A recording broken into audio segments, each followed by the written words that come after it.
In the beginning, there were two primordial realms, Niflheim and Muspelheim. Niflheim, the realm of ice and mist, was located in the north and was characterized by its intense cold and perpetual darkness.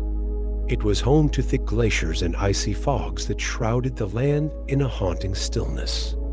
At the center of Niflheim lay Hvergelmir, a spring from which 12 rivers, known as the Livgar, flowed. These rivers were the source of all the cold waters in the cosmos. In contrast, Muspelheim, situated in the south, was a realm of fire and scorching heat. It was a land of blazing light and insatiable flames, ruled by the fire giant Surtur. The intense heat of Muspelheim was in stark opposition to the freezing cold of Niflheim. Surtur stood at the borders of his realm, ever vigilant, holding a flaming sword that would one day ignite the world in flames during the events of Ragnarok. The fires of Muspelheim never dimmed, burning eternally and radiating a fierce, destructive energy. These two realms existed in a delicate balance, each representing extreme elemental forces that would play a crucial role in the creation and eventual destruction of the world. Between Niflheim and Muspelheim lay Ginnungagap, the yawning void. This vast empty chasm was the place of potential and creation, an expanse where the icy rivers from Niflheim met the fiery sparks from Muspelheim. Ginnungagap was neither cold nor hot, but a neutral, fertile ground where the elements of ice and fire mingled. As the rivers of Niflheim flowed into Ginnungagap, they froze and created layers of frost.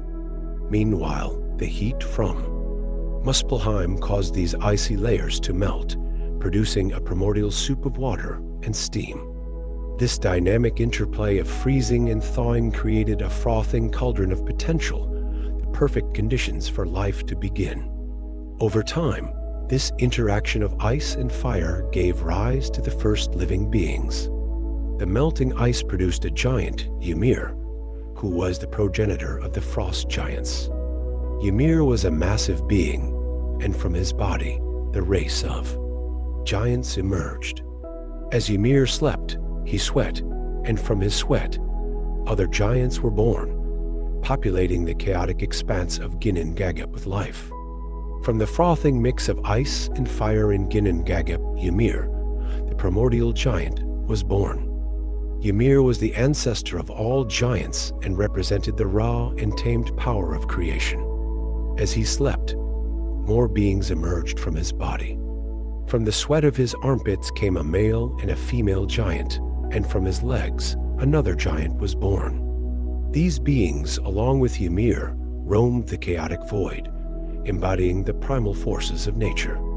Alongside Ymir, the cosmic cow Audhumla also emerged from the melting ice. Audhumla was a nurturing figure in the creation myth, providing sustenance to Ymir and other beings. She licked the salty ice blocks, and from her licks, a new being emerged, Buri, the first of the gods. Audhumla's role was essential, as her milk nourished Ymir and allowed the primordial beings to thrive in the harsh conditions of Ginnungagap. Her existence symbolized the nurturing aspect of nature, essential for the survival and growth of life. Audhumla, the cosmic cow, played a crucial role in the unfolding of the Norse creation myth. As she licked the salty ice blocks, she uncovered Buri, the first god. Buri was strong and handsome, and he became the progenitor of the gods. Buri had a son named Bor, who married the giantess Bestla. Together, they had 3 sons, Odin, Vili, and Vi. Odin, Vili, and Vi grew strong and wise, and they recognized the need to bring order to the chaotic void of Ginnungagap. They decided to slay Ymir, whose massive body would become the foundation of the world. The brothers attacked Ymir, and in a fierce battle, they defeated the giant.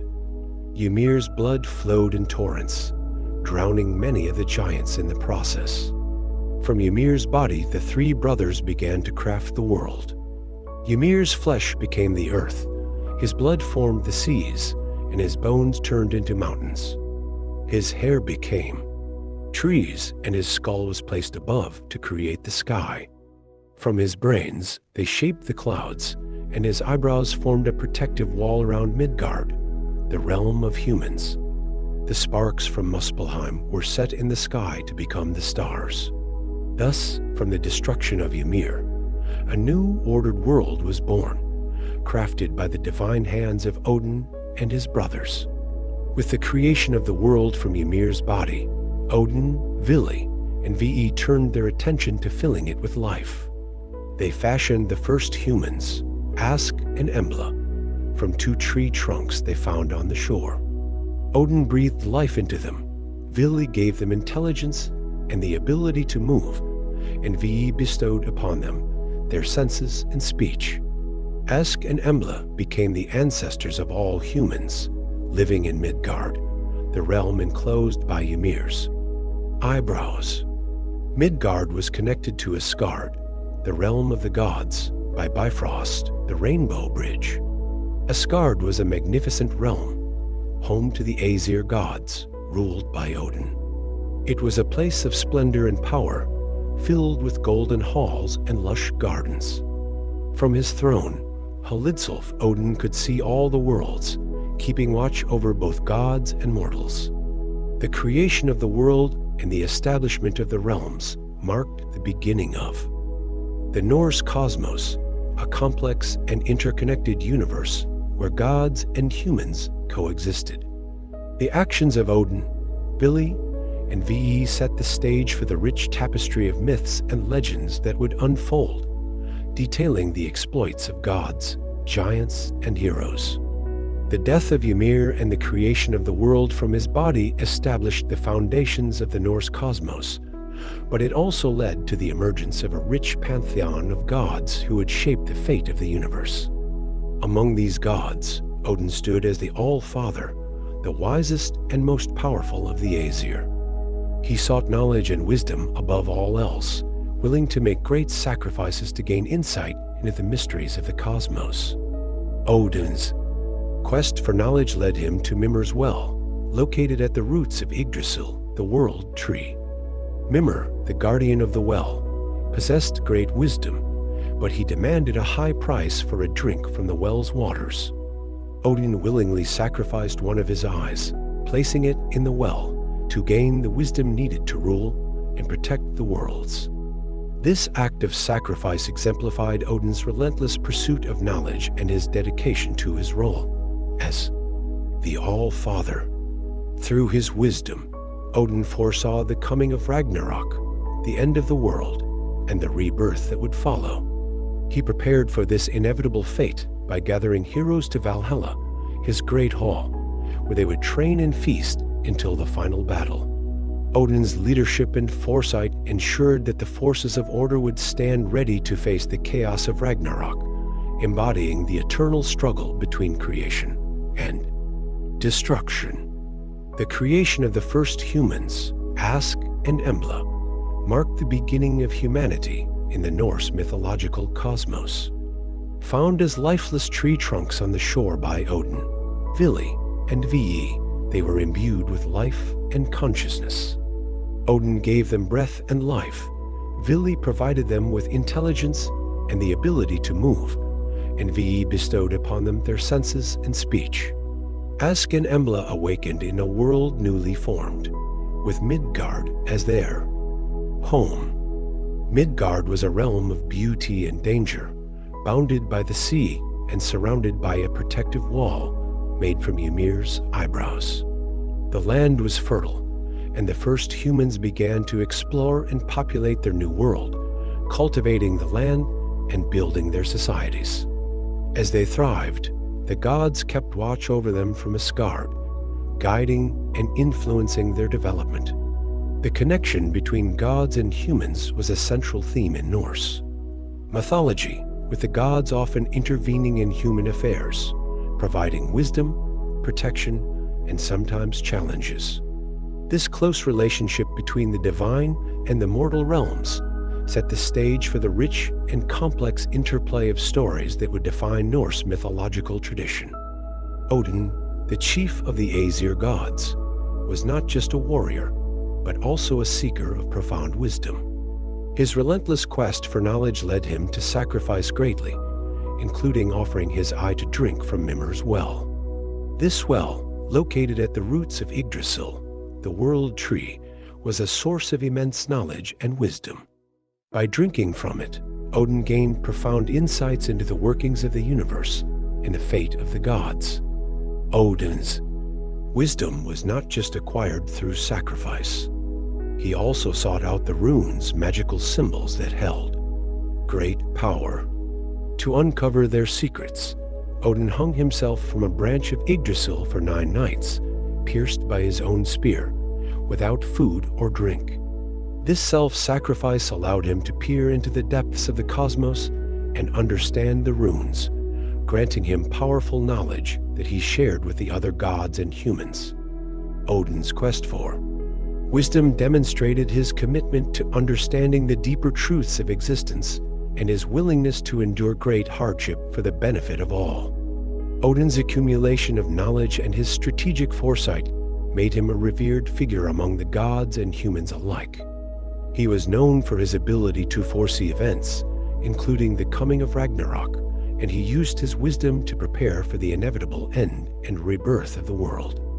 His actions and sacrifices underscored the importance of wisdom and foresight in Norse mythology, shaping the destiny of gods and men. Thor, the mighty god of thunder, was one of the most beloved and powerful gods in Norse mythology. Known for his immense strength and fierce courage, Thor wielded the magical hammer, Mjolnir, which had the power to crush mountains and defeat giants. Mjolnir was not only a weapon of destruction, but also a symbol of protection, used to bless marriages and births, ensuring prosperity and safety. Thor's adventures were numerous and filled with feats of heroism. He traveled across the realms in his chariot, pulled by 2 goats, Tangrisnir and Tangstar, always ready to defend Asgard and Midgard from threats. One of his most famous journeys was to the land of the giants, Jotunheim, where he sought to confront the giant king, Utgard-Loki. During this journey, Thor faced numerous challenges designed to test his strength and wits, including a drinking contest and a wrestling match with an old woman, both of which turned out to be illusions created by Utgard-Loki to humble the god. Despite the trickery, Thor's determination and bravery shone through, reinforcing his reputation as a formidable protector of the gods and humans. His hammer Mjolnir became a symbol of divine strength and protection, revered by warriors and common folk alike. Thor's stories exemplified the virtues of courage, loyalty, and the relentless fight against chaos and evil, making him a central figure in the Norse pantheon. Freyja, the goddess of love, beauty, and fertility, was one of the most enchanting deities in Norse mythology. She was known for her captivating beauty and her magical necklace, Brisingamen, which was said to enhance her allure. The story of how Freyja acquired Brisingamen is one of intrigue and desire. The necklace was crafted by 4 dwarven brothers who were master jewelers. When Freyja saw the necklace, she was struck by its beauty and desired it above all else. She offered the dwarves gold and silver, but they refused, asking instead that she spend a night with each of them. Freyja, driven by her longing for the necklace, agreed to their terms. After 4 nights, she acquired Brisingamen, which became one of her most prized possessions. Freyja's role extended beyond her beauty and charm. She was also a fierce warrior and a practitioner of cider, a form of magic associated with prophecy and fate. She rode a chariot pulled by 2 cats and had a cloak of falcon feathers that allowed her to fly between the worlds. Freyja's dual nature as both a lover and a fighter made her a complex and powerful figure in Norse mythology. Her stories often revolved around themes of love, desire, and the pursuit of what one values most. Freyja's necklace, Brisingamen, became a symbol of her indomitable will and her willingness to make sacrifices for what she cherished. Her tales illustrate the depth and complexity of the Norse gods, highlighting their human-like desires and the powerful emotions that drive them. Loki, the trickster god, was known for his cunning and mischief. His actions often caused trouble for the gods, but he also had a knack for getting them out of difficult situations. Loki's stories are filled with clever schemes and humorous exploits, making him one of the most intriguing figures in Norse mythology. One famous tale involves Loki cutting off the hair of Sif, Thor's wife. Sif's golden hair was a symbol of fertility and beauty, and Thor was furious when he discovered what Loki had done. To avoid Thor's wrath, Loki promised to replace Sif's hair with something even more beautiful. He went to the dwarves, who were renowned for their craftsmanship, and commissioned them to create a new head of hair for Sif. The dwarves crafted hair from pure gold, which not only restored Sif's beauty, but also grew like natural hair. In addition to Sif's hair, Loki managed to procure other magical items from the dwarves, including Thor's hammer, Mjolnir, Odin's spear Gungnir, and Freyr's ship Skidbladnir. Each of these items had powerful properties and became iconic symbols of their respective owners. Despite his mischief, Loki's actions often resulted in the gods gaining valuable treasures and weapons. Loki's trickery and unpredictable nature made him both a beloved and feared character among the gods. His tales serve as reminders of the complexity of the gods and the fine line between chaos and order. Loki's cunning and resourcefulness highlight the importance of wit and intelligence in overcoming challenges, even if his methods were not always honorable. The death of Balder, the beloved god of light and purity, is one of the most tragic stories in Norse mythology. Balder was loved by all the gods for his beauty, wisdom, and fairness. However, he began to have ominous dreams foretelling his own death. Troubled by these visions, his mother, Frigg, made every object in the world swear an oath not to harm Balder. All but one, the mistletoe, which Frigg thought too insignificant to ask. Loki, ever the trickster, discovered this oversight and crafted a dart from the mistletoe. During a gathering where the gods were joyfully throwing objects at Balder, knowing they would not harm him, Loki handed the mistletoe dart to Balder's blind brother, Hoder. Unknowingly, Hoder threw the dart, striking Balder and killing him instantly. The gods were devastated, and the joy of Asgard turned to mourning. Odin sent Hermod, another of his sons, to Hel, the realm of the dead, to plead for Balder's return. Hel, the goddess of the underworld, agreed to release Balder on one condition: every being in the world must weep for him. The gods spread the word, and soon all creation was weeping for Balder. However, Loki, disguised as a giantess named Thok, refused to shed a tear, ensuring that Balder remained in the underworld. Balder's death was a significant event, foreshadowing the coming of Ragnarok, the end of the world. His story underscores themes of love, loss, and the inevitability of fate. Balder's purity and the gods' deep sorrow at his loss highlight the fragility of goodness and the profound impact of betrayal. Freyr, the god of fertility, prosperity, and fair weather, was also known for his love story with the giantess Gerd. Freyr saw Gerd from afar and was instantly smitten by her beauty. However, Gerd was a giantess, and giants were often enemies of the gods. Despite this, Freyr was determined to win her love. Freyr sent his servant, Skirnir, to court Gerd on his behalf.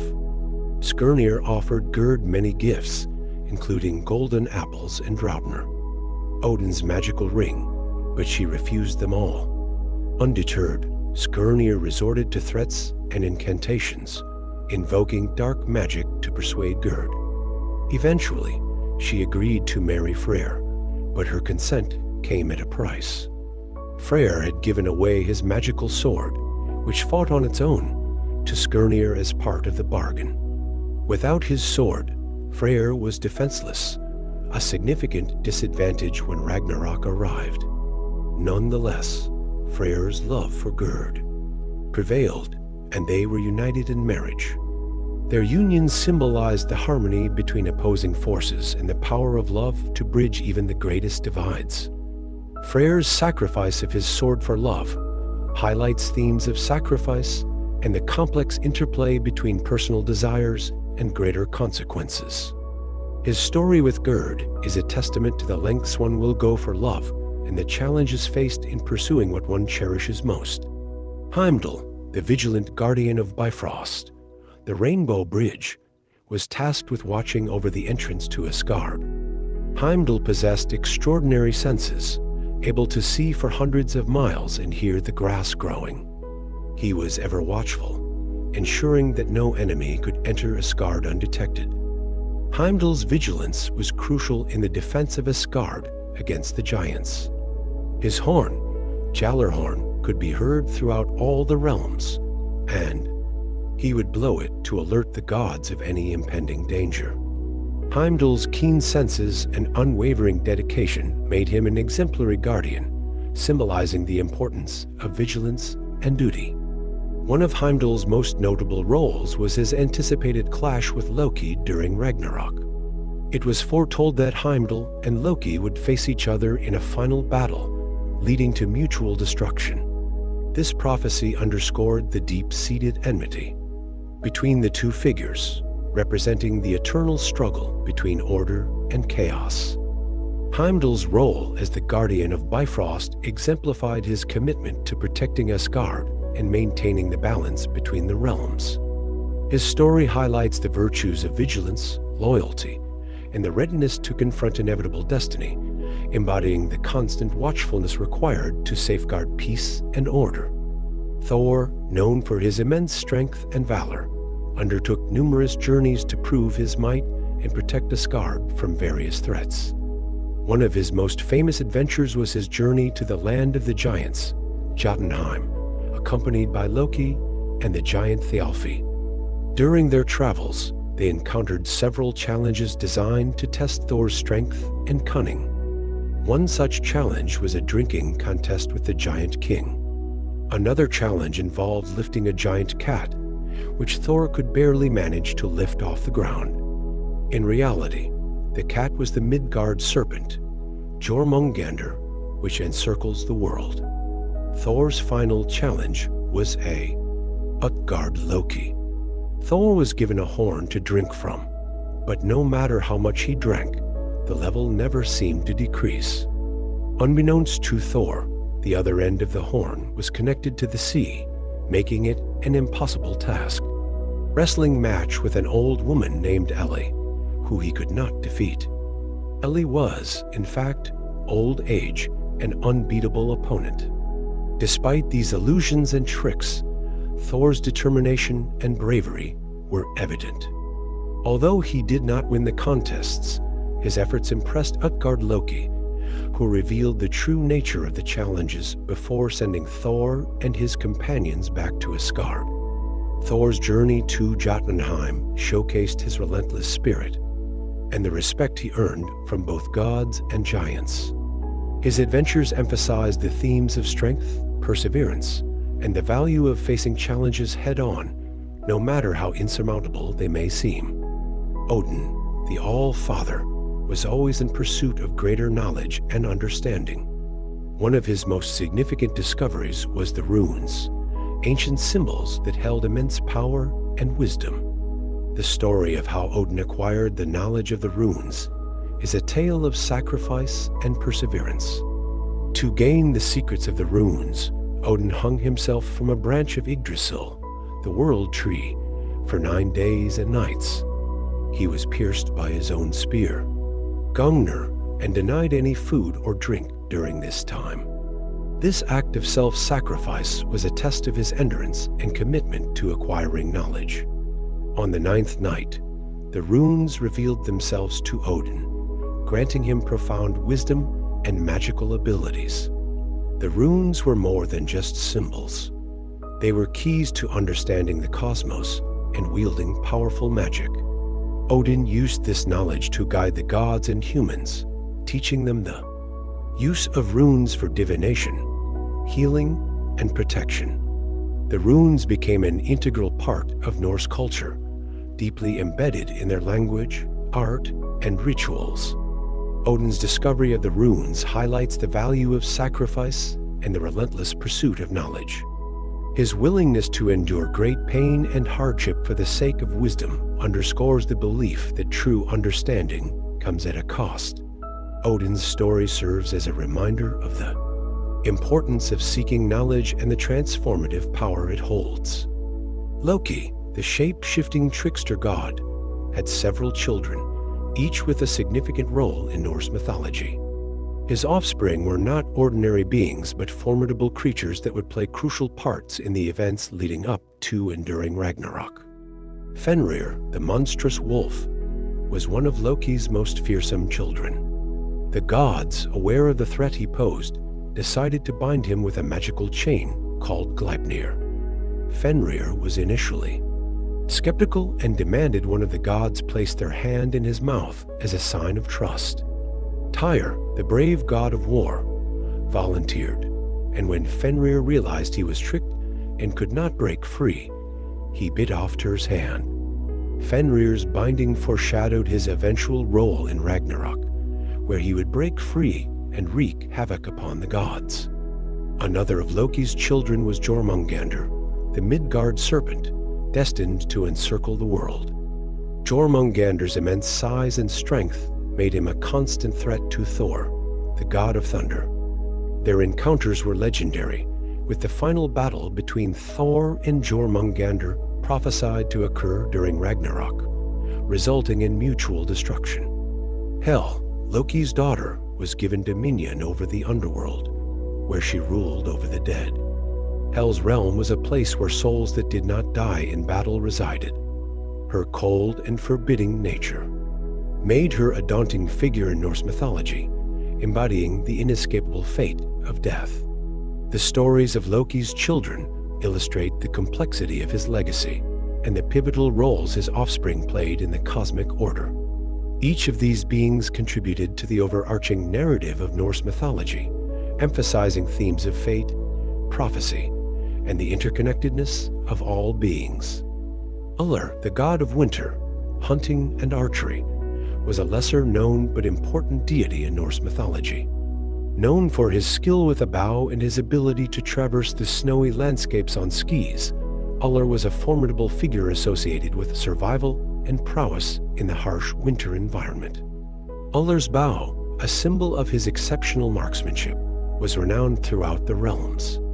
He was often called upon during the winter months when his skills were most needed.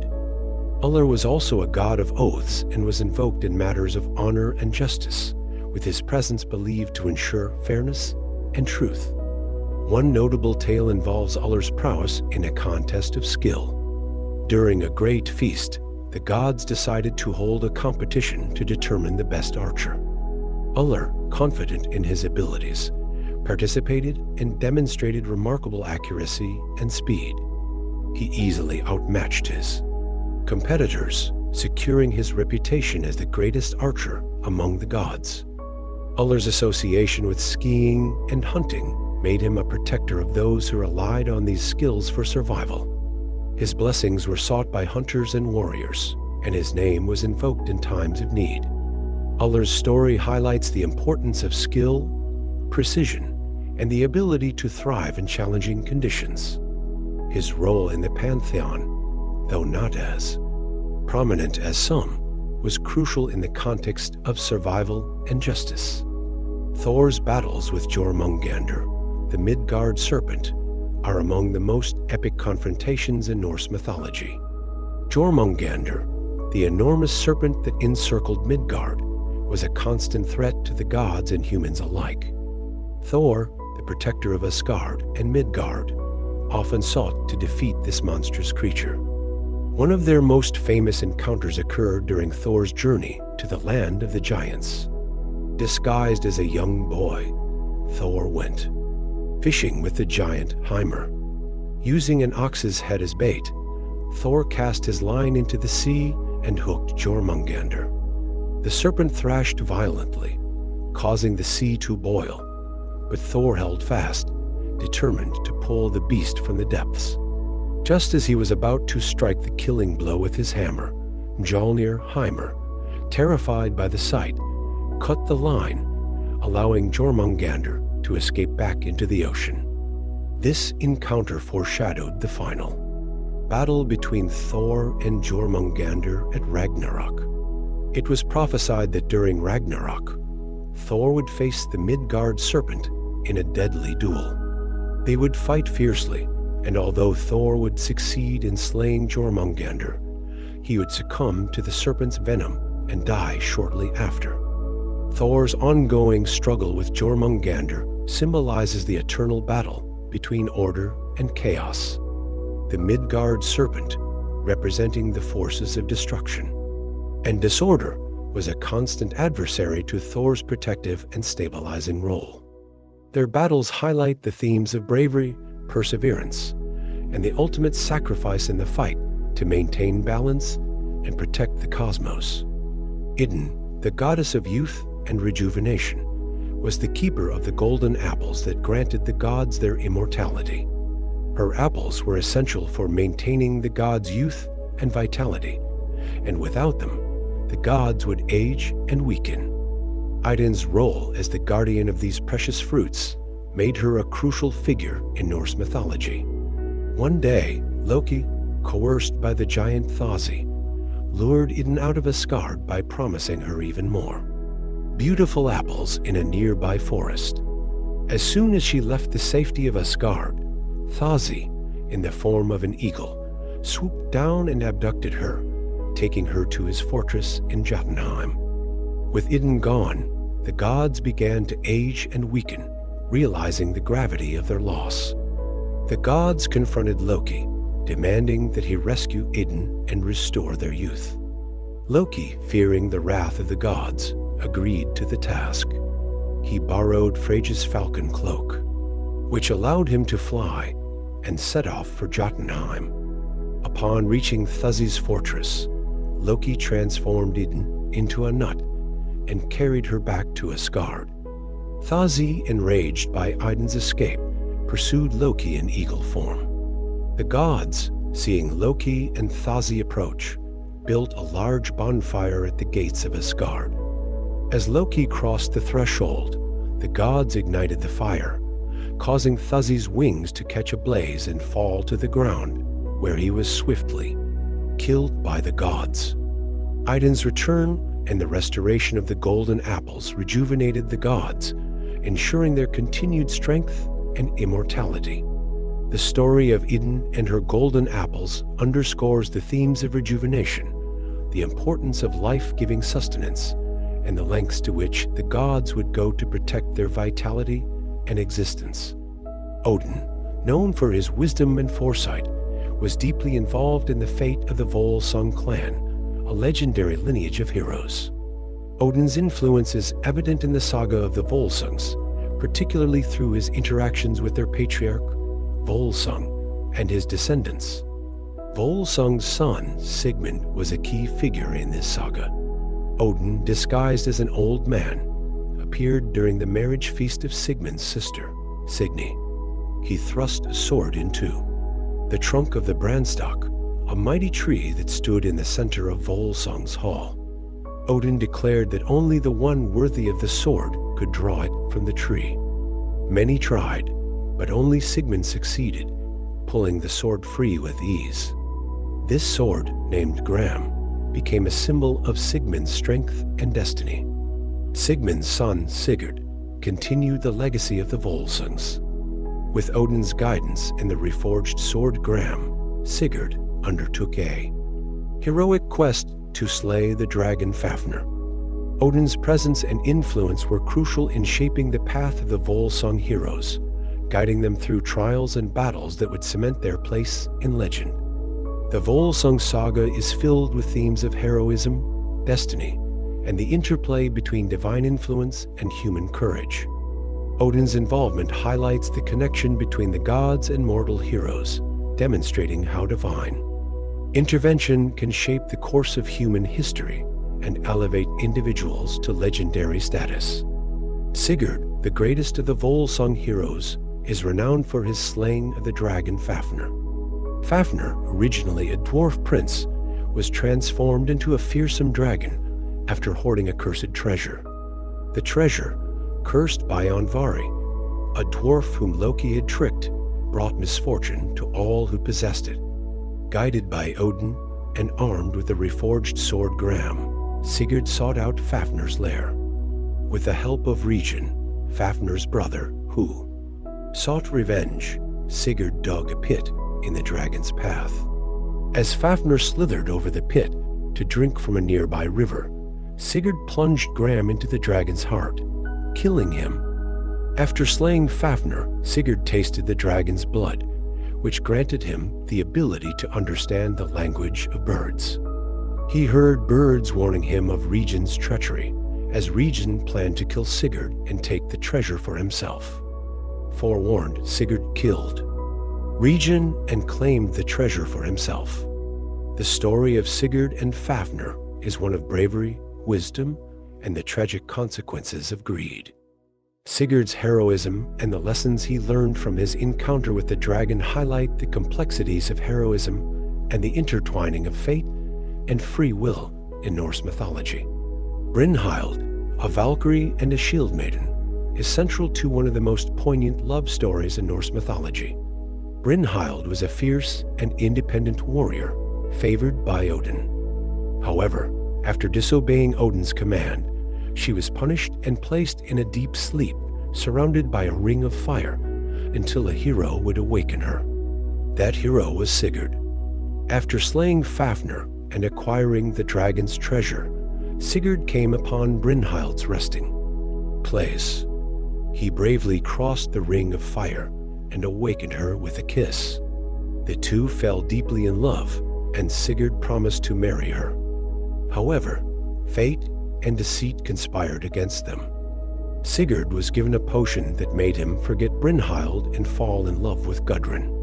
He later unwittingly played a part in tricking Brynhild into marrying Gudrun's brother, Gunnar, by disguising himself as Gunnar to cross the flames once again.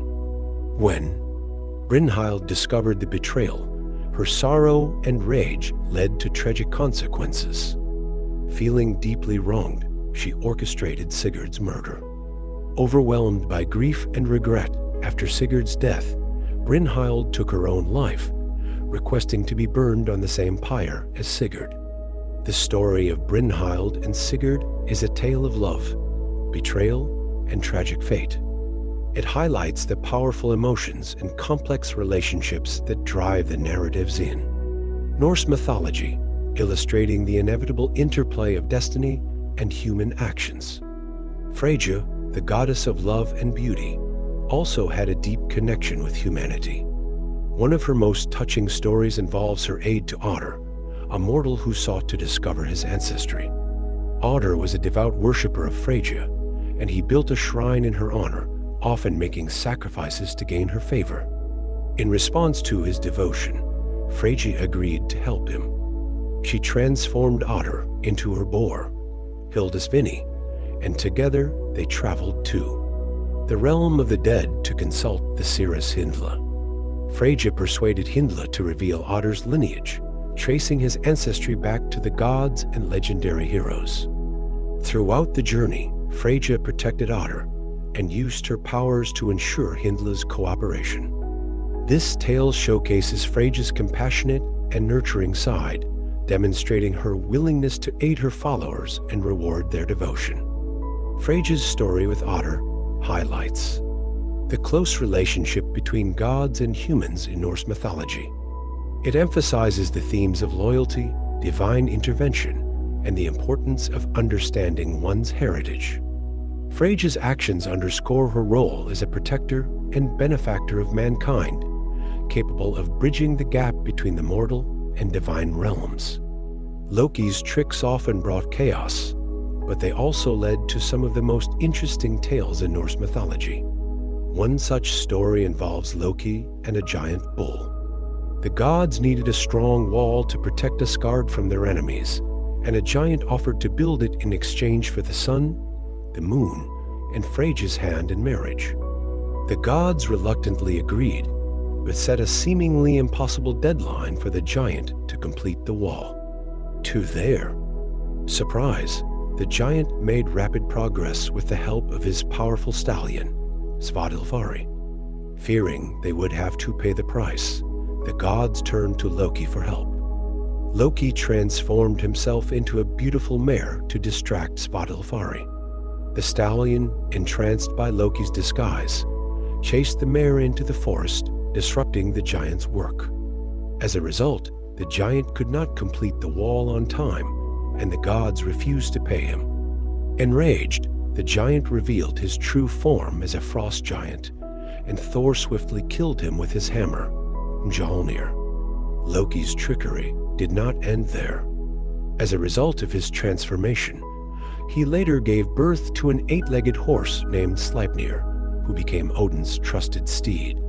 This story exemplifies Loki's dual nature, causing trouble but also providing solutions that benefited the gods. The tale of Loki and the giant bull showcases themes of deception, ingenuity, and the unforeseen consequences of trickery. Loki's actions, while often disruptive, played a crucial role in the protection and advancement of the gods' interests, highlighting the complex interplay between mischief and heroism in Norse mythology. Heimdall, known as the Watchman of the Gods, also played a significant role in the creation of human classes.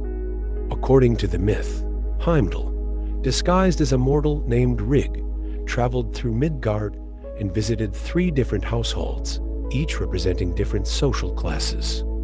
First, he visited the humble home of Ai and Edda, who were poor and lived a simple life. After spending 3 nights with them, Edda gave birth to a son named Thrall, who became the ancestor of the serfs and laborers. Thrall's descendants were known for their strength and hard work, embodying the lower class. Next, Heimdall visited the home of Afi and Amma, a middle-class couple. After 3 nights, Emma gave birth to a son named Karl, who became the progenitor of the free farmers and craftsmen. Karl's descendants represented the middle class, known for their skill and industriousness. Finally, Heimdall visited the wealthy home of Fader and Moder. After 3 nights, Moder gave birth to a son named Jarl, who became the ancestor of the noble class. Jarl's descendants were characterized by their leadership, bravery, and wisdom, forming the upper class of warriors and rulers. Through this journey, Heimdall established the social hierarchy of humanity, each class with its own distinct role and virtues. The story of Rig emphasizes the Norse belief in the importance of social order and the divine origin of the different classes. Heimdall's role as Rig underscores his significance as a guardian not only of the gods, but also of human society. Loki, known for his mischievous nature, once stole a pair of magical shoes that allowed the wearer to travel swiftly across land and sea. These shoes belonged to a giant who used them to traverse great distances quickly. Loki, always seeking to stir up trouble, decided to take the shoes for himself. However, the theft of the shoes led to unforeseen consequences. The giant, enraged by the loss, began wreaking havoc across the realms in his search for the culprit. The gods, realizing that Loki's actions had once again caused chaos, demanded that he return the shoes and make amends. Loki, reluctant but understanding the gravity of the situation, set out to retrieve the shoes. He used his cunning to track down the giant, and through a series of clever tricks, managed to reclaim the shoes without engaging in direct conflict. Once the shoes were returned, the giant ceased his rampage, restoring peace to the realms. The story of Loki and the magical shoes highlights the trickster's dual role in Norse mythology. While his actions often led to trouble, His cleverness and resourcefulness also allowed him to resolve the very problems he created. Loki's adventures with the stolen shoes illustrate the themes of cunning, restitution, and the delicate balance between mischief and resolution. The defense of Asgard, the realm of the gods, was a constant concern for the Aesir. One of the most significant threats came from the giants, who are always seeking ways to breach the defenses of the gods. The gods, aware of this threat, fortified Asgard with high walls and watchful guardians. During one particularly dangerous time, a giant disguised as a skilled mason offered to rebuild the walls of Asgard to make them impenetrable. In return, he demanded the sun, the moon, and Freyja as his reward. The gods, believing the task impossible to complete within the agreed time frame, accepted his offer. However, the giant made rapid progress with the help of his powerful stallion, Svadilfari. As the deadline approached and the walls neared completion, the gods grew anxious.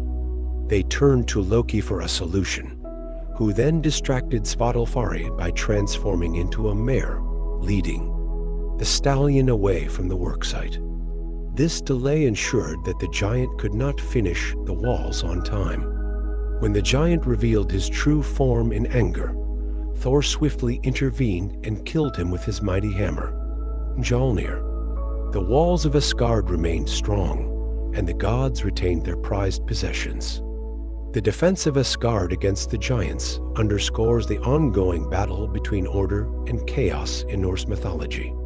The gods' vigilance and readiness to defend their realm, along with Loki's cunning interventions, highlight the themes of protection, loyalty, and the constant struggle to maintain balance in the cosmos.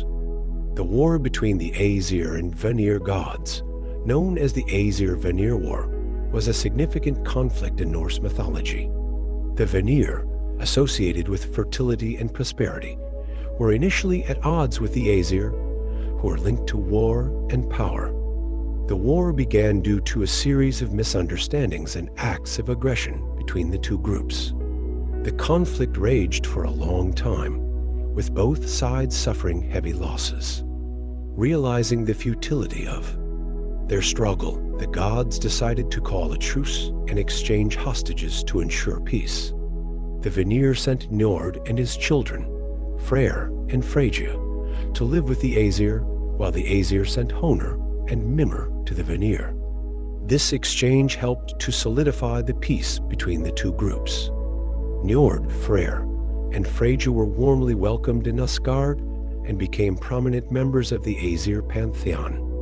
Freyr and Freyja, in particular, brought their gifts of fertility and prosperity, enriching the lives of the Aesir. The truce also led to the blending of the two cultures and the sharing of knowledge and practices. The war and subsequent peace treaty exemplified the themes of reconciliation, cooperation, and the benefits of unity.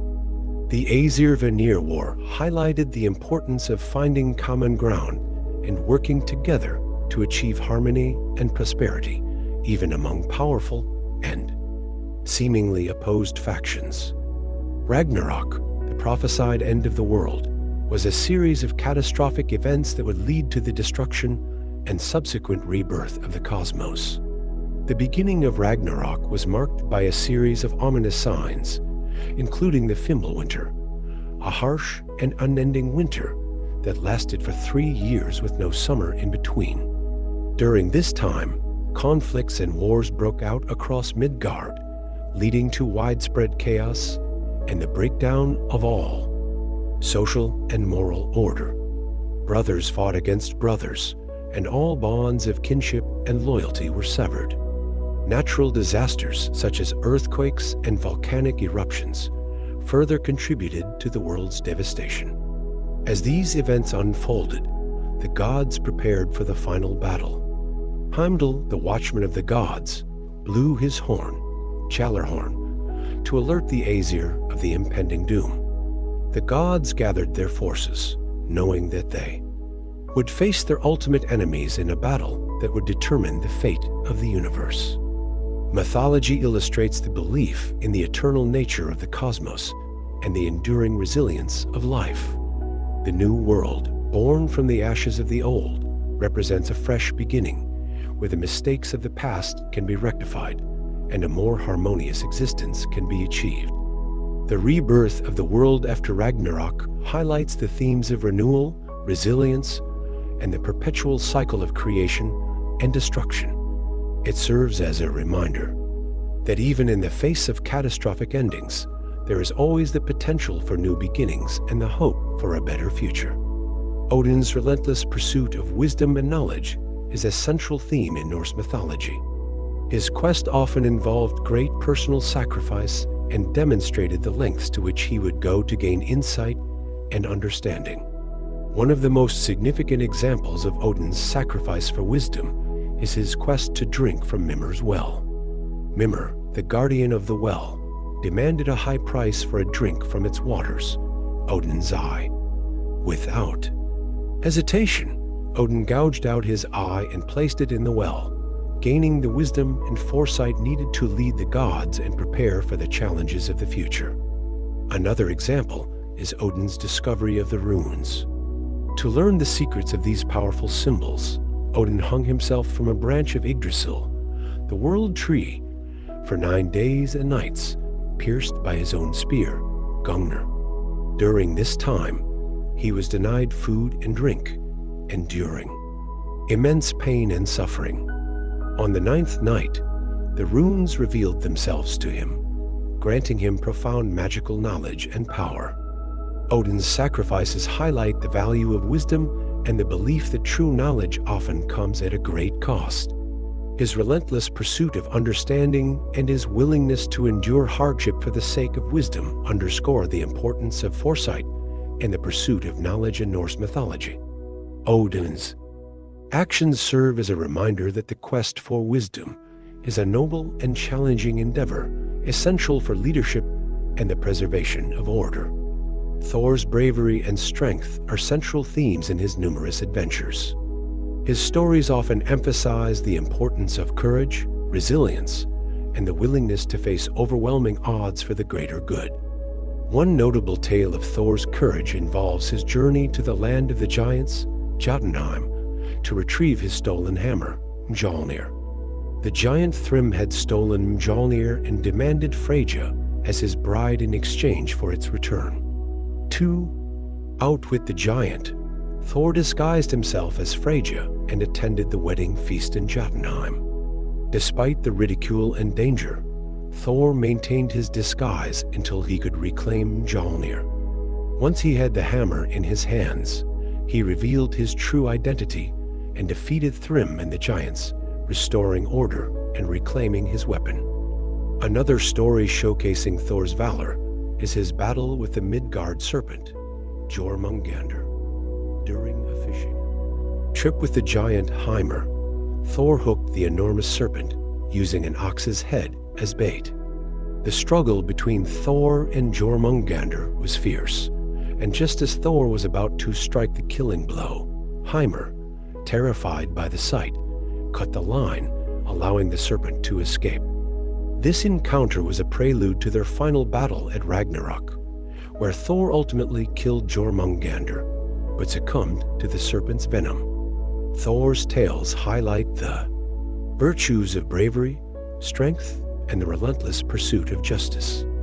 His willingness to confront formidable foes and protect Asgard and Midgard from threats embodies the spirit of a true hero. Thor's courage serves as an inspiration, illustrating the importance of standing firm in the face of danger and fighting for what is right. Freyja, the goddess of love, beauty, and fertility, also embodies the transformative power of love and its ability to inspire acts of courage and sacrifice. Her stories often highlight the themes of love, devotion, and the lengths to which one will go for those they cherish. One poignant tale involving Freyja is her relentless search for her husband, Odr, who had disappeared. Consumed by grief and longing, Freyja traveled across the world, weeping tears of gold as she searched for him. Her devotion and love for Odr were so profound that her tears turned into precious metal, symbolizing the invaluable nature of true love. Despite the many challenges and dangers she faced, Freya's unwavering determination to find her beloved showcases the strength and resilience that love can inspire. Another story that highlights Freya's influence is the acquisition of her necklace. Brisingamen. Crafted by for dwarves, Brisingamen was the most beautiful and precious necklace in existence. Freya desired it deeply and agreed to spend a night with each of the dwarves in exchange for the necklace. Her willingness to make such a sacrifice for the sake of beauty and desire reflects the powerful emotions and drives associated with love and attraction. Freya's tales illustrate the dual nature of love, its ability to bring both joy and sorrow, and its capacity to drive individuals to extraordinary lengths. Her stories emphasize the importance of love and devotion, highlighting how these powerful emotions can inspire acts of bravery, sacrifice, and transformation. Freya's role as the goddess of love and beauty underscores the belief in the transformative and redemptive power of love in Norse mythology. Loki, the trickster god, is a complex figure whose actions often bring both chaos and resolution. His stories serve as cautionary tales about the consequences of deceit, trickery, and the thin line between mischief and malice. One of the most famous tales of Loki's trickery involves his role in the death of Balder. Loki, jealous of Balder's invulnerability, discovered that the mistletoe was the only thing that could harm him. He crafted a dart from mistletoe and tricked Balder's blind brother, Hoder, into throwing it at Balder, resulting in the beloved god's death. This act of deceit had profound consequences, plunging Asgard into mourning and setting off a chain of events leading to Ragnarok. Another story of Loki's tricks involves his involvement in the building of Asgard's walls. To delay the completion of the walls and avoid paying the agreed-upon price to the giant builder, Loki transformed into a mare and lured away the giant stallion, Svadilfari. This caused the giant to fail in his task, revealing his true form and leading to his demise at the hands of Thor. While Loki's actions saved Asgard, they also brought unforeseen consequences, as Loki later gave birth to Sleipnir, Odin's eight-legged horse. Loki's tales often reflect the consequences of his actions, both intended and unintended. His cleverness and resourcefulness are tempered by the chaos and harm he frequently causes.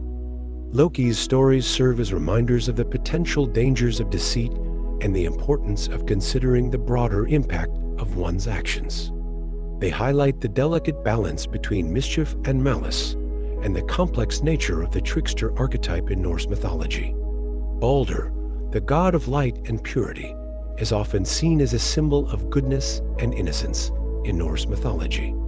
His life and death underscore the themes of purity, sacrifice, and the impact of goodness in a world often filled with conflict and strife. Balder's most notable story is his death, which came about through the deceit of Loki.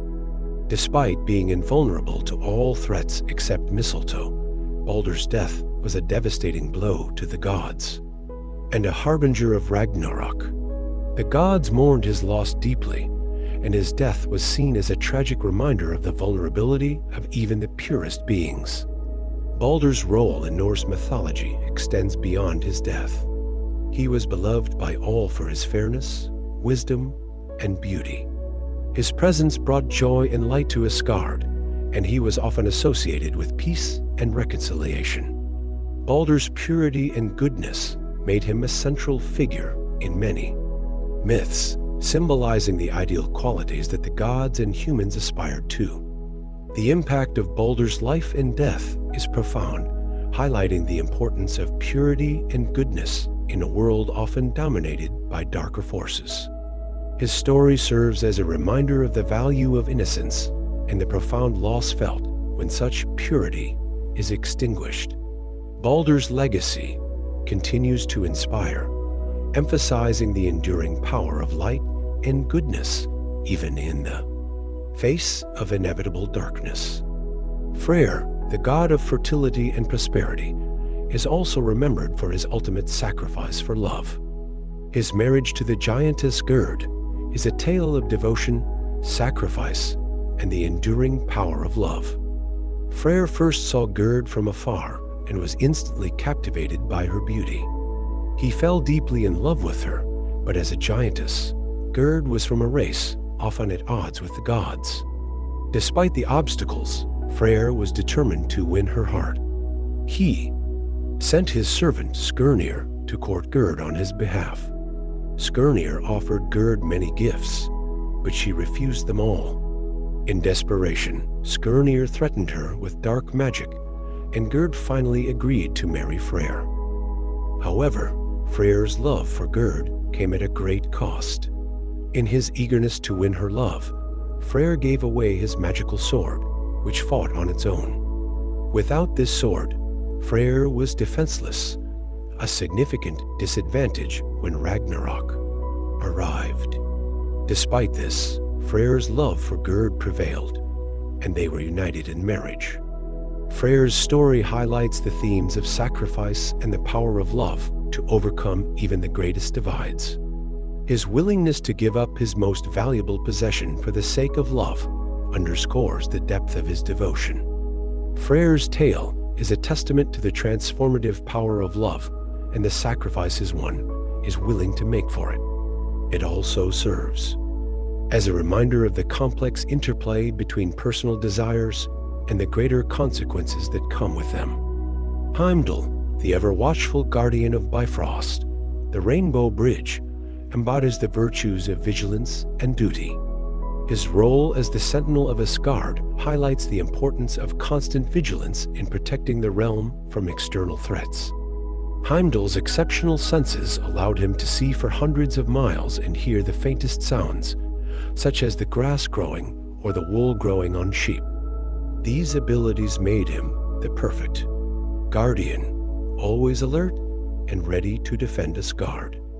Heimdall's primary duty was to watch for the approach of enemies, particularly the giants, and to blow his horn, Gjallarhorn, to alert the gods of impending danger. Heimdall's vigilance was crucial in maintaining the security of Asgard. His unwavering dedication to his duty ensured that no threat went unnoticed. Heimdall's readiness to face danger was most evident during Ragnarok, where he was foretold to confront Loki in a final battle. This confrontation symbolized the ultimate struggle between order and chaos, with Heimdall's steadfast vigilance representing the forces of order. Heimdall's story emphasizes the importance of vigilance and the constant effort required to safeguard peace and security. His dedication to his duty serves as an inspiration, highlighting the virtues of loyalty, alertness, and the readiness to confront inevitable challenges. Heimdall's role in Norse mythology underscores the significance of guardianship and the perpetual watch needed to protect what is valuable. Bifrost, the Rainbow Bridge, is one of the most iconic and significant elements in Norse mythology. It serves as the connection between Asgard, the realm of the gods, and Midgard, the realm of humans. Bifrost is more than just a physical bridge. It symbolizes the link between the divine and mortal worlds, facilitating interaction and communication between them. Guarded by Heimdall, Bifrost is depicted as a shimmering, multicolored bridge that stretches across the sky. Its beauty and strength are renowned, but it is also a vulnerable point of entry that must be constantly watched to prevent enemies from invading Asgard. The bridge's construction and maintenance highlight the importance of maintaining connections and the balance between different realms. Bifrost's significance is underscored during Ragnarok, when it is foretold that the bridge will be destroyed as the giants march towards Asgard. This destruction marks the breakdown of the connection between the gods and humans, symbolizing the chaos and disorder that Ragnarok brings. The eventual rebuilding of the bridge after Ragnarok represents the restoration of order and the reestablishment of the link between the divine and mortal worlds. The story of Bifrost emphasizes the themes of connection, balance, and the fragility of the links that bind different realms together. It highlights the importance of maintaining these connections and the role they play in ensuring harmony and cooperation between gods and humans. Bifrost's enduring legacy in Norse mythology underscores its symbolic significance as a bridge between worlds and a conduit for divine interaction. Yggdrasil, the world tree, is a central element in Norse mythology, representing the interconnectedness of all life and the cosmos. This immense ash tree stands at the center of the universe, with its roots and branches extending into various realms, including Asgard, Midgard, and the underworld. Yggdrasil's branches stretch out over all 9 realms, providing a cosmic structure that connects different worlds. Its roots delve deep into the Well of Erd, guarded by the Norns, who weave the fates of all beings. Another root reaches the Well of Mimir, the source of wisdom, while a third root extends into Niflheim, near the spring of Yrgelmir, from which all rivers flow. The world tree is a symbol of life, growth, and the cyclical nature of existence. It provides sustenance to various creatures, including the dragon Nidhogg who gnaws at its roots, and the eagle perched on its branches.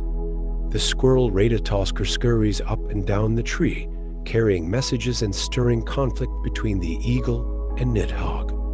Yggdrasil's significance is also highlighted during Ragnarok, where it is foretold that the tree will tremble and suffer, but ultimately survive, representing the endurance and resilience of life. The world tree's ability to withstand the cataclysmic events of Ragnarok and continue to support the cosmos underscores its role as a symbol of stability and continuity. The story of Yggdrasil emphasizes the interconnectedness of all things and the delicate balance that sustains the universe. It highlights the themes of resilience, continuity, and the cyclical nature of life, demonstrating the enduring power of the world tree as a central element in Norse mythology. Thor's hammer, Mjolnir, is one of the most powerful and iconic symbols in Norse mythology. Mjolnir, meaning crusher or grinder, is a magical weapon that Thor wields to protect Asgard and Midgard from giants and other threats. The hammer is renowned for its destructive power, capable of leveling mountains with a single blow, and always returns to Thor's hand after being thrown. Mjolnir's creation is a fascinating tale involving Loki's mischief. After cutting off Sif's hair, Loki promised to replace it with something even more beautiful. He sought the help of the dwarves, who crafted not only Sif's new golden hair, but also Mjolnir, Odin's spear Gungnir, and Freyr's ship Skidbladnir.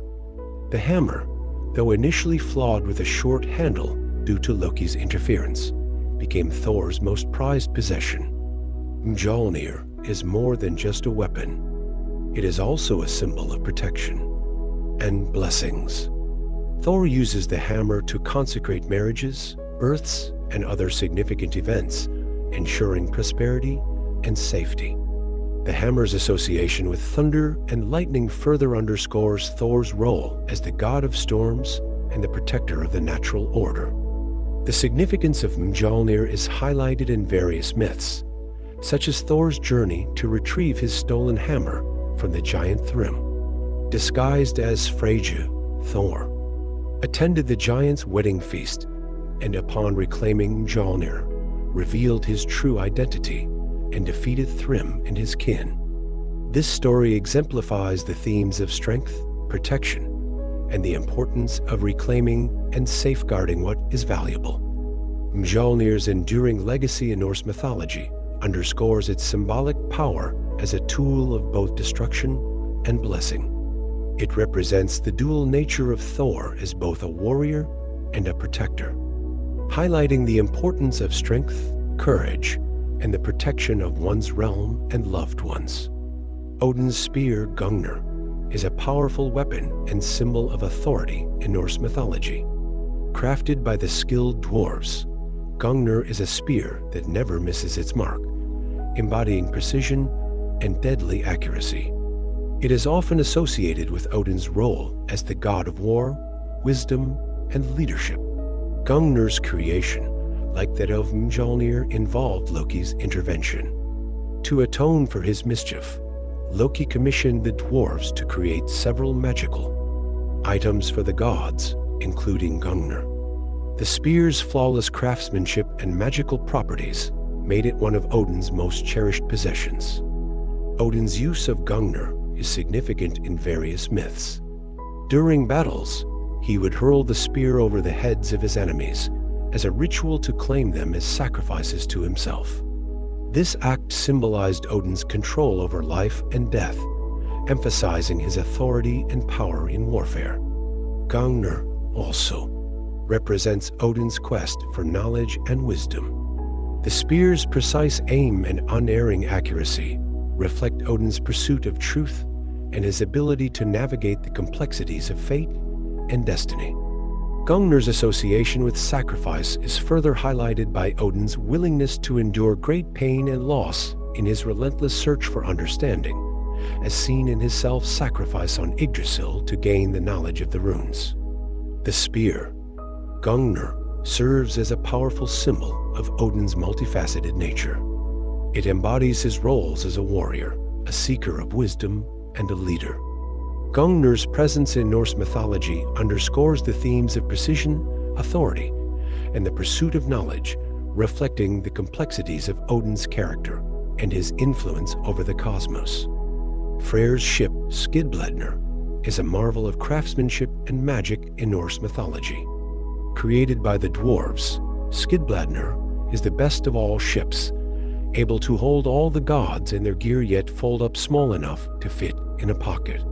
This magical vessel is a symbol of abundance, prosperity, and the interconnectedness of the realms. Skidbladnir was crafted by the same dwarves who created Mjolnir and Gungnir, showcasing their unparalleled skill in creating items of immense power and utility.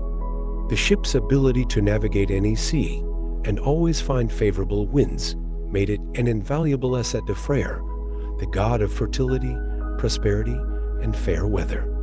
The ship's magical properties reflect Freyr's connection to nature and his role as a bringer of prosperity and abundance. Skidbladnir's ability to carry the gods across the seas symbolizes the interconnectedness of the realms and the importance of cooperation and unity among the gods. Skidbladnir's creation also underscores the themes of ingenuity and the transformative power of craftsmanship. The dwarves' ability to create such a versatile and powerful vessel highlights the significance of skill and creativity in Norse mythology. The ship serves as a reminder of the potential for magic and craftsmanship to enhance the gods' abilities and ensure their success in their endeavors. The story of Skidbladnir emphasizes the importance of resourcefulness, the blessings of nature, and the interconnectedness of the divine realms. Freyr's possession of this magical ship underscores his role as a provider of prosperity and a guardian of the natural world, reflecting the harmonious relationship between the gods and the forces of nature. Loki's magical shoes, which allowed him to fly, are another example of his cunning and resourcefulness in Norse mythology. These shoes enabled Loki to travel swiftly across great distances, both on land and through the air, making him one of the most agile and elusive figures among the gods. The shoes' origins are tied to Loki's various escapades and his need for quick escapes and rapid movement. Their ability to grant flight symbolizes Loki's freedom and his capacity to transcend boundaries, both physical and metaphysical. These shoes played a crucial role in many of Loki's adventures, allowing him to outmaneuver his enemies and execute his tricks with unparalleled speed. One notable story involving Loki's shoes is his journey to retrieve Idun and her golden apples from the giant Thasi. Disguised as a falcon, Loki used the shoes to fly to Thasi's fortress in Jotunheim, rescue Idun, and bring her back to Asgard. This act, while driven by self-preservation, also highlighted Loki's ability to solve problems and restore balance, albeit through unconventional means. Loki's shoes are a symbol of his adaptability and his talent for navigating complex situations. They reflect his ability to move between worlds and roles, embodying the trickster's dual nature as both a problem maker and a problem solver. The shoes also emphasize the themes of freedom, movement, and the transformative power of magic in Norse mythology.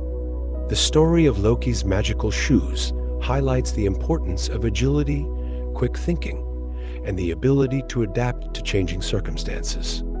Loki's resourcefulness and his use of the shoes to achieve his goals underscore the complex nature of his character and the multifaceted role he plays in the mythological narratives.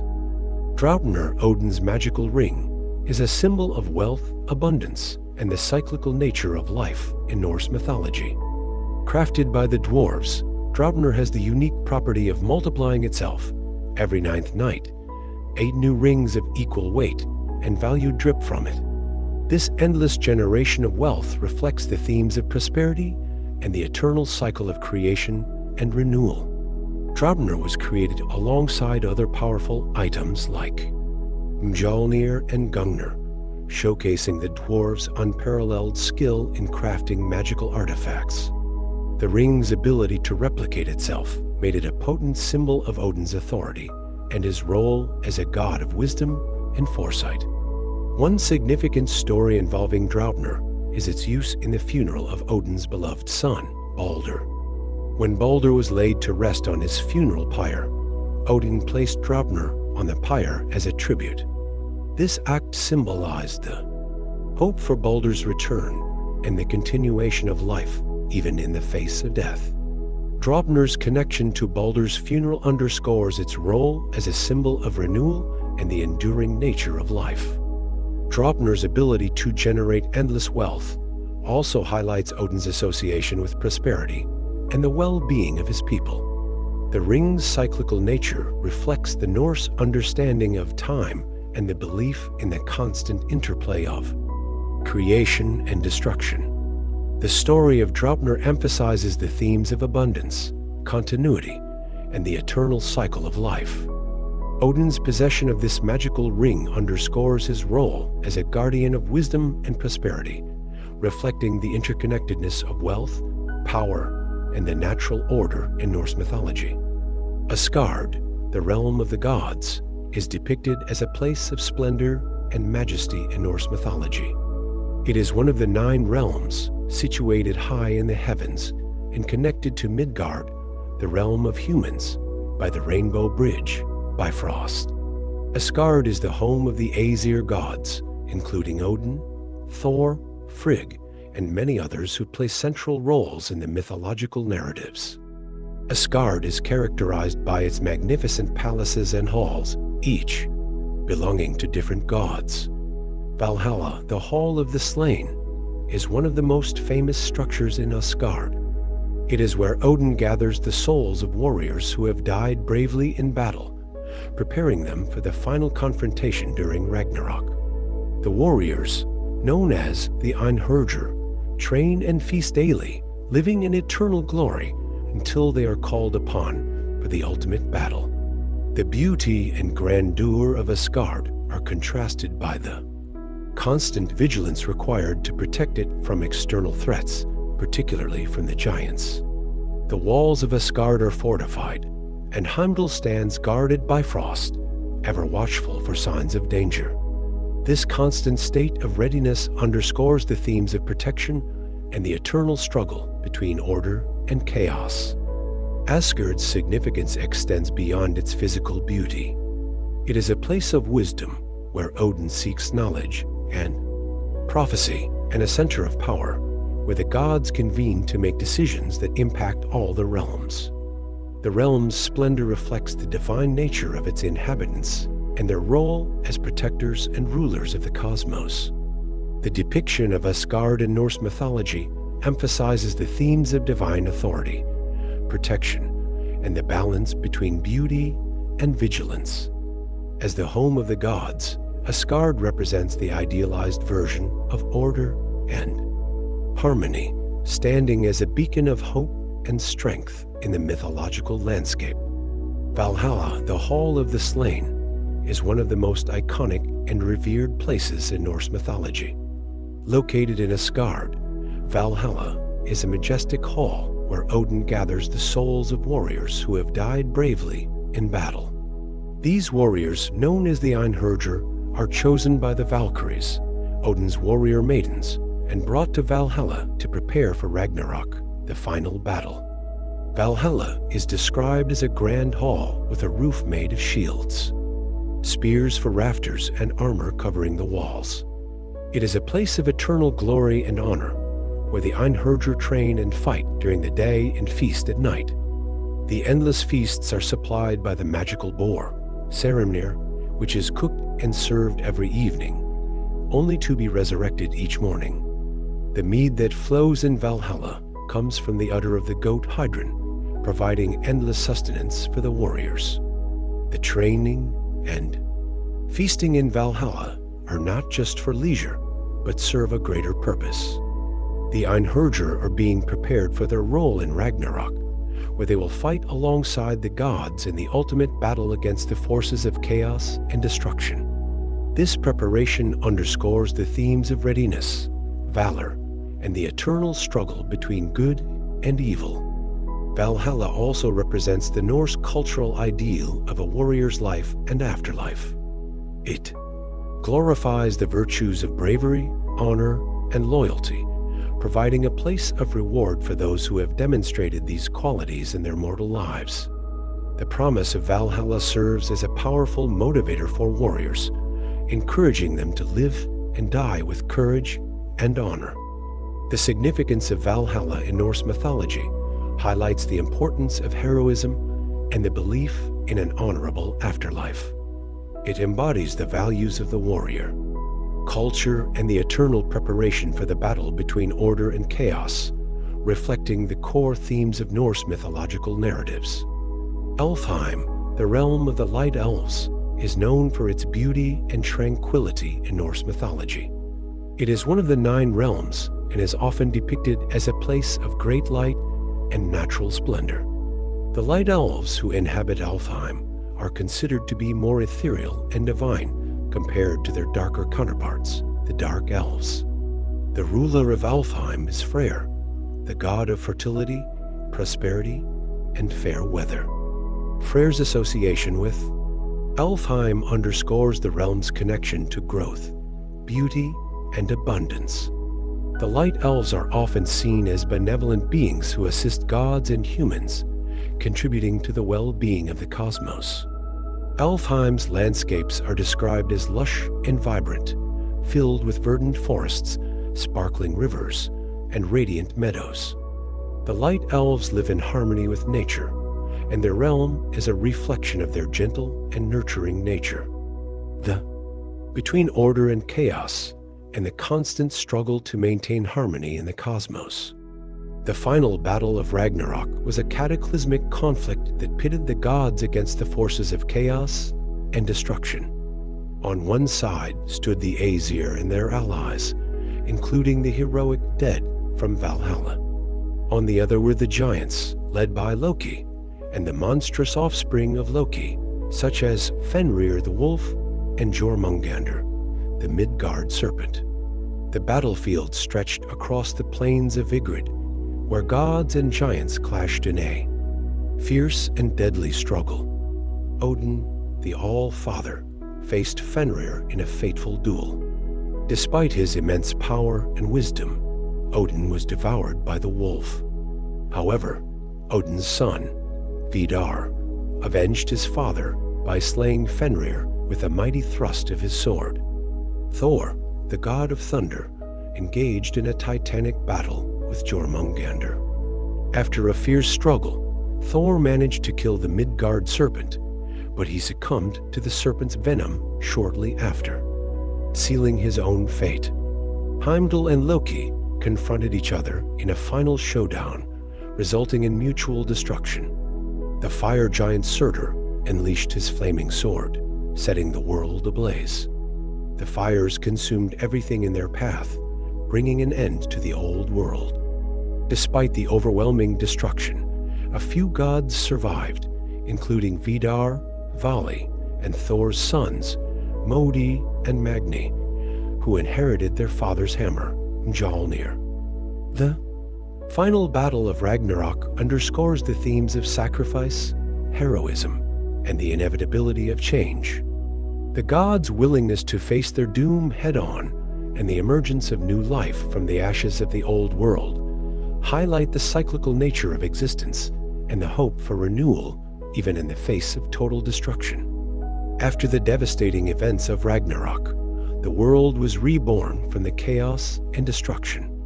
The few surviving gods, along with the descendants of the fallen heroes, began to rebuild the cosmos. The surviving humans, Lif and Lifthrasir, who had hidden in the world tree Yggdrasil, emerged to repopulate the earth. The new world was a place of peace and harmony, free from the conflicts and strife that had characterized the previous age. The gods who survived, such as Vidar and Vali, along with Thor's sons, Modi and Magni, took on the responsibility of guiding and protecting this new era. Balder, the beloved god of light who had been killed earlier, was resurrected and returned from the underworld to join the new pantheon of gods. His presence symbolized hope and renewal, bringing light and joy to the rejuvenated world. The cycle of destruction and rebirth in Norse. Beauty of Alfheim is not just physical, but also symbolic of the harmony and peace that the Light Elves embody. The Light Elves play a crucial role in maintaining the balance of the universe. Their existence and their realm represent the positive and life-affirming aspects of the world, contrasting with the darker forces that threaten to disrupt this balance. Alfheim's significance in Norse mythology highlights the importance of beauty, harmony, and the interconnectedness of all living beings. The depiction of Alfheim emphasizes themes of purity, light, and the nurturing power of nature. It stands as a testament to the positive forces in the universe and the enduring power of beauty and harmony in maintaining cosmic balance. Jotunheim, the land of the giants, is a realm of immense and untamed nature in Norse mythology. It is one of the 9 realms and is inhabited by the Jotnar, a race of giants often in opposition to the gods. Jotunheim is characterized by its rugged terrain, towering mountains, and dense forests reflecting the raw and primal power of its inhabitants. The giants of Jotunheim are formidable beings, known for their strength and size. They are often depicted as adversaries of the gods, particularly Thor, who frequently ventures into Jotunheim to confront and battle them. Despite their antagonistic role, the giants are also integral to the balance of the cosmos, representing the chaotic and destructive forces that counterbalance the order maintained by the gods. Jotunheim is a place of constant challenges and conflicts. The giants, though often seen as enemies, also possess wisdom and knowledge, particularly the ancient giant Mimir, who guards the Well of Wisdom. Odin himself seeks out Mimir's counsel, demonstrating the complex relationship between the gods and the giants. The landscape of Jotunheim is harsh and unforgiving, mirroring the nature of its inhabitants. It is a realm where survival requires strength and resilience, and the giants exemplify these qualities. Jotunheim's existence highlights the themes of conflict, balance, and the interplay between order and chaos. The depiction of Jotunheim in Norse mythology underscores the importance of opposition and the role of adversaries in maintaining the cosmic order. The giants' interactions with the gods reflect the ongoing struggle between creation and destruction, illustrating the dynamic and often contentious relationship between different forces in the universe.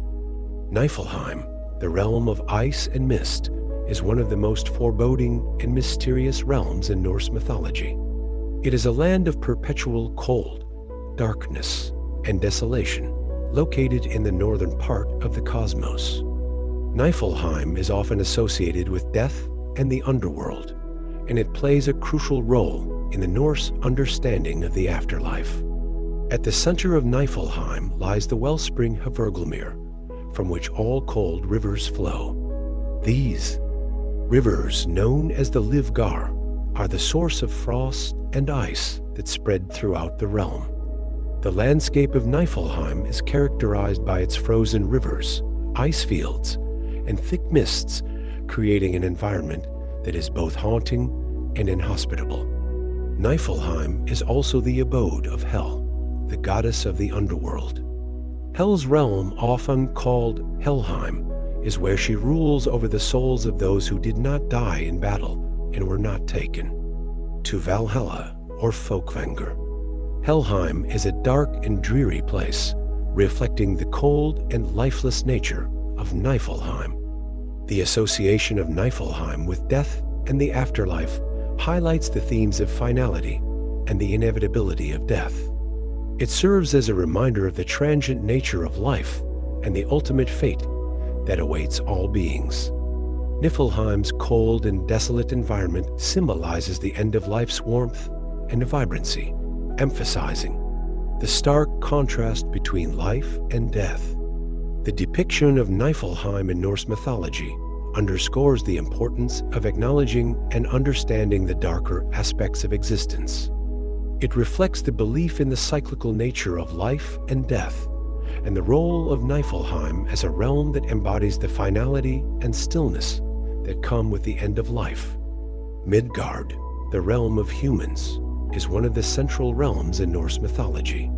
It is situated in the middle of the cosmos, surrounded by a vast ocean and protected by the gods from the chaotic forces outside. Midgard is connected to Asgard, the realm of the gods, by the Rainbow Bridge Bifrost, symbolizing the close relationship between gods and humans.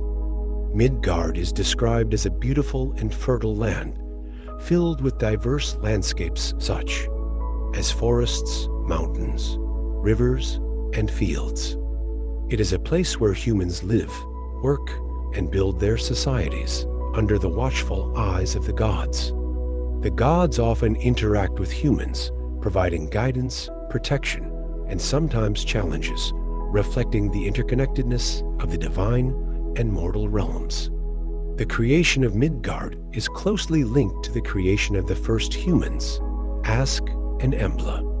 According to the myth, Odin and his brothers Vili and Vi fashioned Midgard from the body of the primordial giant Ymir. Ymir's flesh became the earth, his blood the seas, his bones the mountains, and his skull the sky.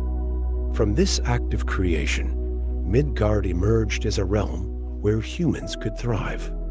Midgard's central position in the cosmos highlights its significance as the meeting point of different forces and beings. It is a place of growth, struggle, and mortality where humans live out their lives in a world shaped by the actions of the gods and the influence of other realms. The protection of Midgard by the gods underscores the importance of maintaining the balance and harmony of this vital realm. The depiction of Midgard in Norse mythology emphasizes themes of creation, protection, and the relationship between gods and humans. It serves as a reminder of the divine origins of the human world and the ongoing influence of the gods in the lives of mortals. Midgard's role as the heart of the cosmos reflects its importance in the grand tapestry of Norse mythological narratives. Sigurd, one of the greatest heroes in Norse mythology, is renowned for his quest to slay the dragon Fafnir. This epic tale is a cornerstone of the Volsung saga and highlights themes of bravery, destiny, and the pursuit of glory. Fafnir, originally a dwarf prince, was transformed into a fearsome dragon after hoarding a cursed treasure. The treasure, cursed by Andvari, brought misfortune to all who possessed it. Guided by Odin and armed with the reforged sword Gram, Sigurd set out to confront Fafnir. With the help of Regin, Fafnir's brother who sought revenge, Sigurd dug a pit in the dragon's path. As Fafnir slithered over the pit to drink from a nearby river, Sigurd plunged Gram into the dragon's heart, killing him. After slaying Fafnir, Sigurd tasted the dragon's blood, which granted him the ability to understand the language of birds. The birds warned Sigurd of Regin's treachery, as Regin planned to kill Sigurd and take the treasure for himself. Forewarned, Sigurd killed Regin and claimed the treasure, which included the powerful ring and Verenot. Despite the wealth and power the treasure promised, it also carried the curse of Andvari, leading to further conflict and tragedy. Sigurd's story is a classic hero's journey, filled with trials, battles, and the pursuit of honor. His bravery and resourcefulness in overcoming formidable obstacles exemplify the qualities of a true hero in Norse mythology. The tale of Sigurd and Fafnir underscores the complexities of heroism and the intertwining of fate and free will, highlighting the enduring impact of one's actions and choices. The love story of Brynhild and Sigurd is one of the most tragic and compelling narratives in Norse mythology. Brynhild, a Valkyrie and shield maiden, was favored by Odin, but faced punishment for disobeying his command. She was placed in a deep sleep, surrounded by a ring of fire, until a hero would awaken her. Sigurd, after slaying Fafnir and acquiring the dragon's treasure, came upon Brynhild's resting place. Bravely crossing the ring of fire, Sigurd awakened Brynhild with a kiss, and they fell deeply in love.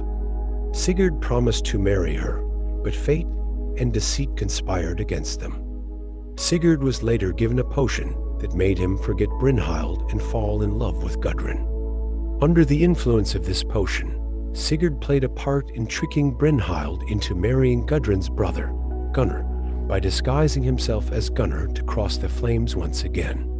When Brynhild discovered the betrayal, her sorrow and rage led to tragic consequences. Feeling deeply wronged, she orchestrated Sigurd's murder. Overwhelmed by grief and regret after Sigurd's death, Brynhild took her own life, requesting to be burned on the same pyre as Sigurd. The story of Brynhild and Sigurd highlights themes of love, betrayal, and the inexorable nature of fate. Their tale underscores the powerful emotions and complex relationships that drive the narratives in Norse mythology, illustrating the inevitable interplay of destiny and human actions. The tragic end of their love story serves as a poignant reminder of the potential for both great joy and deep sorrow in the pursuit of one's desires. The adventures of Harbard, also known as the Ferryman, are filled with wit, deception, and cleverness. Harbard is believed to be an alias used by Odin, the All-Father, during his travels among mortals. His encounters often involve testing the wit and wisdom of those he meets. One notable adventure involves Harbard tricking Thor as he tries to cross a river. Disguised as a ferryman, Harbard refuses to ferry Thor across, engaging him in a battle of wits and insults instead. Thor, frustrated by Harbard's taunts and clever wordplay, is unable to cross and is left to find another way around. This encounter showcases Odin's love for testing and challenging others, even his own son, Thor. Harbard's tales often involve him outsmarting those he encounters, using his intelligence and cunning to achieve his goals. These stories highlight the value of wisdom and wit in Norse mythology, emphasizing that strength alone is not enough to overcome challenges. The adventures of Harbard reflect Odin's multifaceted nature, showcasing his roles as a wanderer, a seeker of knowledge, and a trickster. Harbard's interactions with mortals and gods alike reveal the importance of wit, wisdom, and cleverness in navigating the complexities of life. Harbard's tales serve as a reminder of the power of intelligence and the importance of thinking critically and creatively. His adventures emphasize that wit and wisdom are just as valuable as physical strength, and that cleverness can often achieve what brute force cannot. Sigurd's treasure, obtained after slaying the dragon Fafnir, is a central element in many Norse myths. The treasure, cursed by the dwarf Andvari, included gold, jewels, and the powerful ring Enverenot. While the treasure promised immense wealth and power, it also brought misfortune and tragedy to all who possessed it. After killing Fafnir, Sigurd claimed the treasure and the cursed ring. Despite the warnings from the birds, he kept the treasure, which led to a series of conflicts and betrayals. The curse of Enveri's ring brought strife and sorrow, affecting not only Sigurd, but also those close to him. The treasure's curse extended beyond Sigurd's life, impacting future generations.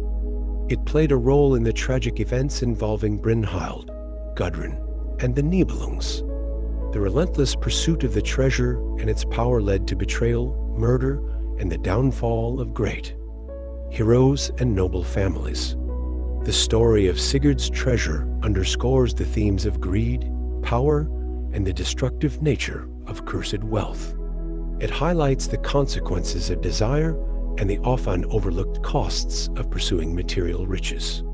The curse of the treasure serves as a cautionary tale about the perils of unchecked ambition and the importance of understanding the true value of wealth.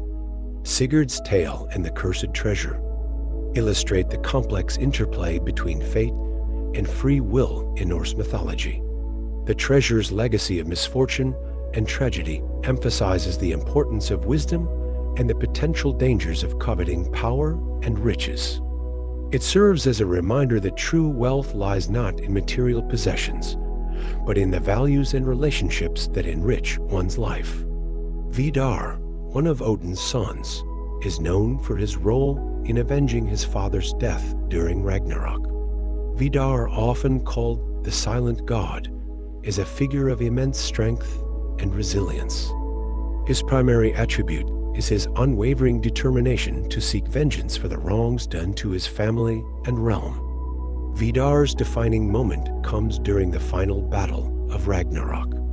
After Fenrir, the monstrous wolf, kills Odin, Vidar confronts the beast. Equipped with a special shoe made from all the scraps of leather donated by shoemakers, Vidar steps into the wolf's mouth and, with immense strength, tears its jaws apart, killing Fenrir. This act of vengeance fulfills his role as the avenger and protector of the Aesir. Vidar's actions during Ragnarok underscore themes of loyalty, justice, and the enduring power of resolve. His quiet but determined nature highlights the importance of inner strength and the capacity to act decisively when the time comes. Vidar's role in avenging Odin's death ensures that the legacy of the gods is honored and justice is served. Vidar's story serves as an inspiration for the virtues of patience, strength, and the importance of fulfilling one's duty. His actions reflect the Norse belief in the inevitability of fate and the necessity of facing one's destiny with courage and determination. Vidar's role in Norse mythology emphasizes the enduring values of loyalty and the pursuit of justice, even in the face of overwhelming odds. The Norns, powerful and mysterious beings in Norse mythology, are responsible for weaving the fates of gods and humans alike. They reside by the Well of Urd, beneath the world tree Yggdrasil, and are often depicted as three sisters, Urd past, Verdandi present, and Skuld future. The Norns' role is crucial in determining the destiny of all beings. They weave the threads of fate, shaping the lives and destinies of everyone in the cosmos. Their work is meticulous and unavoidable, reflecting the Norse belief in the inevitability of fate and the limited control individuals have over their own destinies. The Norns also tend to Yggdrasil, ensuring the health and stability of the world tree, which connects all realms. They draw water from the Well of Urd and pour it over the roots of Yggdrasil, preventing decay and maintaining the balance of the cosmos. This act symbolizes their role in sustaining the natural order and the interconnectedness of all life. The Norns' presence in Norse mythology emphasizes the themes of fate, destiny, and the cyclical nature of time. Their influence is omnipresent, and their decisions are binding, underscoring the Norse belief in the power of fate and the limitations of free will. The Norns' actions and their care for Yggdrasil highlight the delicate balance required to maintain the universe and the importance of respecting the natural order.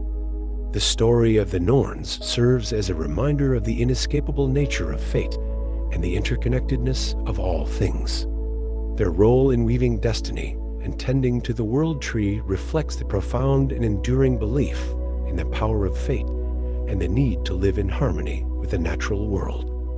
Odin's trials and tribulations are central to his character and his pursuit of wisdom and understanding. Throughout Norse mythology, Odin undertakes various quests and makes significant sacrifices to gain knowledge and insight into the workings of the cosmos. One of the most well-known trials is Odin's self-sacrifice on Yggdrasil. To uncover the secrets of the runes, Odin hung himself from a branch of the world tree for 9 days and nights. Pierced by his own spear, Gungnir, denied food and drink, he endured immense pain and suffering. On the 9th night, the runes revealed themselves to him, granting him profound magical knowledge and power. This trial underscores the themes of sacrifice and the relentless pursuit of wisdom.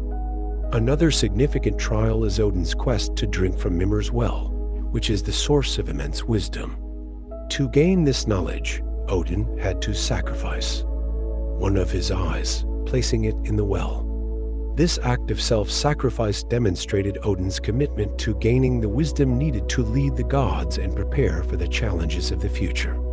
Odin's trials highlight the importance of sacrifice, perseverance, and the pursuit of knowledge. His willingness to endure great pain and hardship for the sake of wisdom underscores the belief that true understanding comes at a great cost. Odin's actions serve as a reminder of the value of knowledge and the lengths one must go to attain it. The trials of Odin emphasize the themes of sacrifice, wisdom, and the pursuit of understanding. His relentless quest for knowledge and his willingness to endure suffering for the greater good reflect the deep and enduring values of Norse mythology. Odin's story serves as an inspiration for those who seek wisdom and understanding, highlighting the transformative power of knowledge and the sacrifices required to attain it. Thor's loyalty and dedication to protecting Asgard and Midgard are defining aspects of his character in Norse mythology. As the god of thunder, Thor is known for his immense strength, courage, and unwavering commitment to defending the realms from various threats, particularly the giants. Thor's loyalty is evident in his numerous battles against the giants, who constantly threaten the peace and stability of the cosmos. Armed with his powerful hammer, Mjolnir, Thor embarks on countless adventures to confront and defeat these formidable foes. His relentless pursuit of justice and protection showcases his dedication to his duty as a guardian of the gods and humans. One notable example of Thor's loyalty is his journey to retrieve his stolen hammer from the giant Thrym. Disguised as Freyja, Thor attended Thrym's wedding feast, and upon reclaiming Mjolnir, revealed his true identity and defeated the giants. This act of bravery and cunning highlights Thor's determination to protect Asgard and restore balance. Thor's loyalty extends beyond his role as a warrior. He is also a protector of the common people, ensuring their safety and well-being. His strength and courage inspire those who look to him for protection and guidance, reinforcing the importance of loyalty and dedication in fulfilling one's responsibilities. The stories of Thor's loyalty emphasize the themes of duty, protection, and the importance of standing firm in the face of adversity. His unwavering commitment to defending the realms and his willingness to confront danger head-on make him a symbol of strength and courage in Norse mythology. Thor's actions serve as a reminder of the value of loyalty and the importance of fulfilling one's duty to protect and support those who depend on you. Loki's actions often have far-reaching consequences, highlighting the theme of accountability and the impact of one's deeds. Known for his cunning and mischief, Loki frequently engages in schemes that bring both trouble and resolution to the gods. His stories serve as cautionary tales about the consequences of deceit and trickery. One of the most significant consequences of Loki's actions is the death of Balder. Driven by jealousy, Loki discovered that the mistletoe was the only thing that could harm Balder.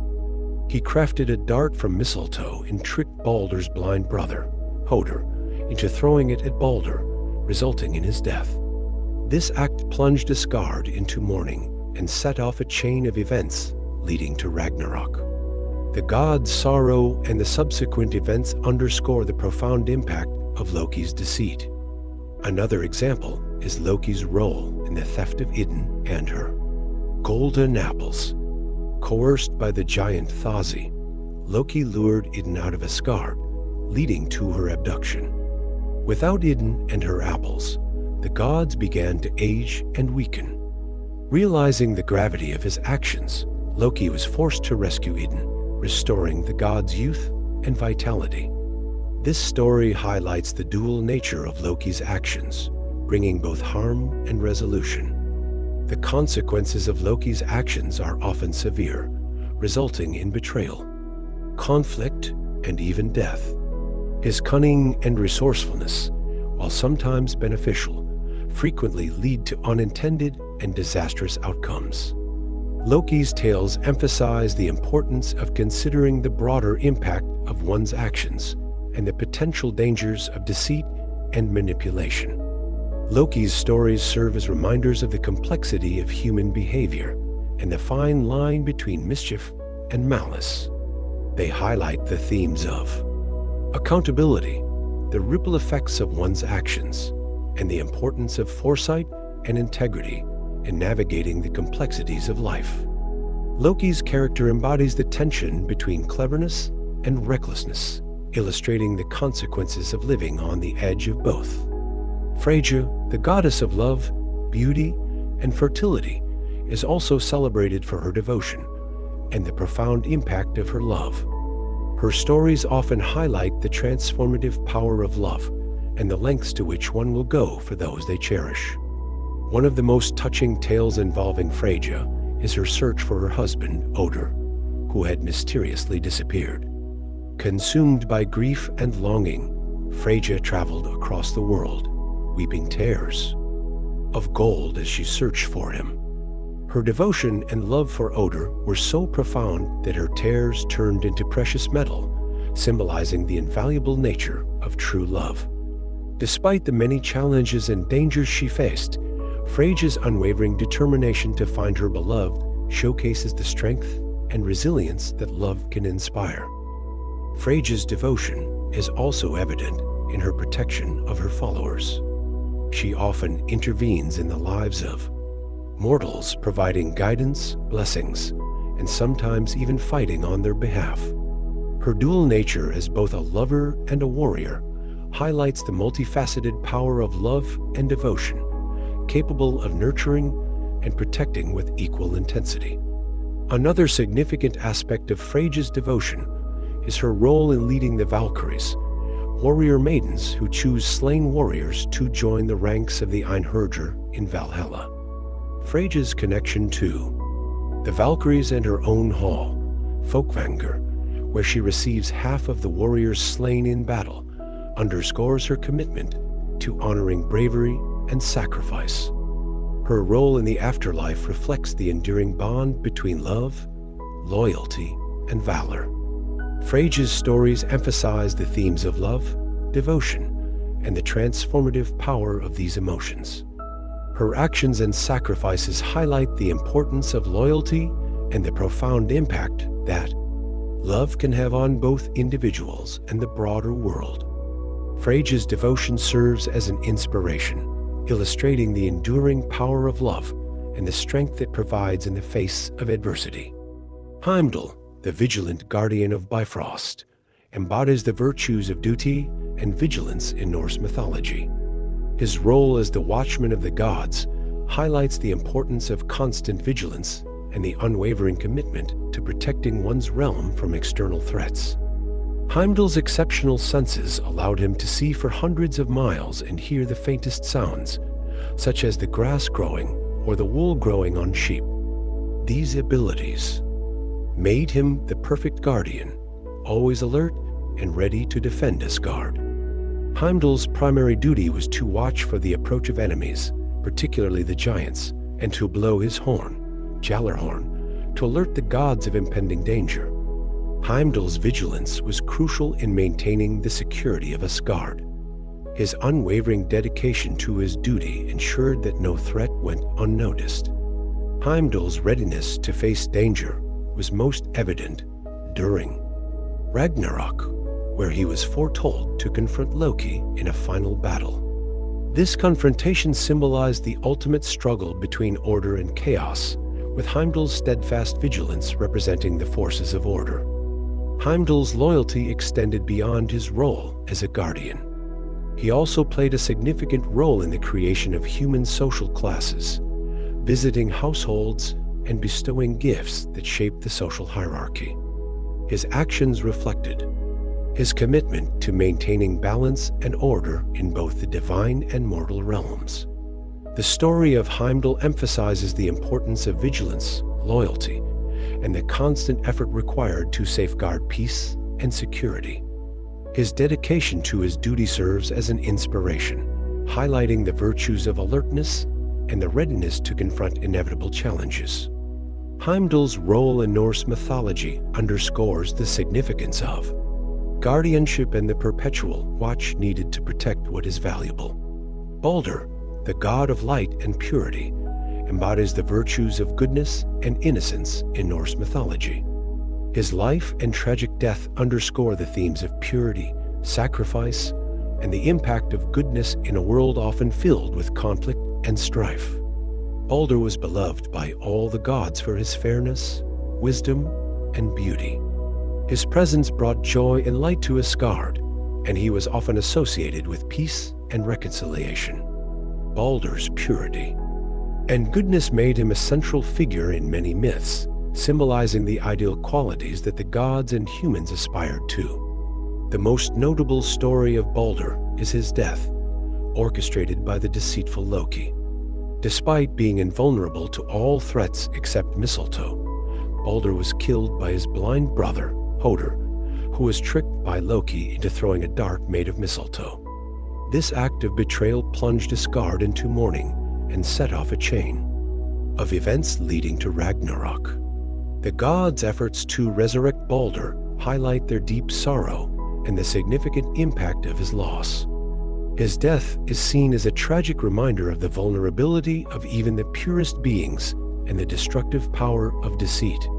The promise of Baldur's return after Ragnarok symbolizes hope and renewal, bringing light and joy to the rejuvenated world. Baldur's story serves as a poignant reminder of the value of innocence and the profound loss felt when such purity is extinguished. His life and death highlight the importance of goodness and the impact it can have on those around him. Baldur's legacy continues to inspire, emphasizing the enduring power of light and goodness, even in the face of inevitable darkness.